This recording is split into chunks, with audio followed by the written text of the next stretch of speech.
Winchester introduced the Model 21 and then the Model 24 side-by-side.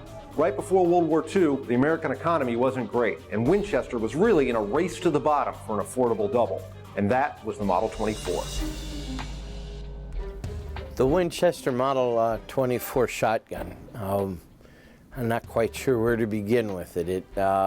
It's one of those models that have kind of slipped to obscurity. It was introduced and designed and released back in 1939, which was unfortunate. It arrived just before World War II started, which kind of took everybody's mind off of sporting guns for quite a while. The Winchester Model 24 was really just a utility side-by-side that was designed to compete with foreign-made side-by-sides, and in that respect did so well because since it was an American-made gun, it certainly had acceptable metallurgy and acceptable functionality and safety. There was nothing wrong with the gun, but it certainly wasn't what you would call a refined side-by-side. Shotgun aficionados consider it a clunky gun.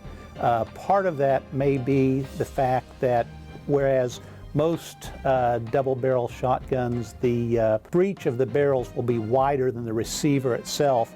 In the case of the Model 24, the receiver is actually wider than and encases the base of the barrel. So it has a very clunky receiver configuration. The triggers have been criticized as not easy and convenient to reach, trigger guard not well formed, but it was fairly successful. They did sell over 100,000 of them. It's really a plain Jane kind of gun. It had no frills. You look at it, there's really nothing that stands out, but it was absolutely rugged. It was designed for the field, and that's why you see so many today in the lower grades of conditions. That's because they were utilized in the field. They weren't fancy, they weren't for show, they were for getting food for the table.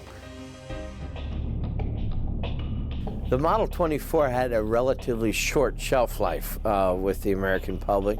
It was initially offered in 1939, but only about 116,000 were manufactured before it was finally dropped from Winchester's catalogs in the late 1950s. Never really caught on, but when you have a headliner like the Model 21 leading the pack of the not only for Winchester and double-barreled shotguns, but the entire domestic production as one of the finest American doubles ever made, this somewhat gangly, kind of oddly shaped Model 24 just never captured the hearts or imaginations of anybody, much less the outdoor sports writers that could have helped make it famous. To call it ugly is to be charitable. It's a very clunky gun. It was available in 12, 20, and 16 gauge. It is a gun with a thick receiver. It's a gun with a very thick wrist on the stock. The barrels are substantial.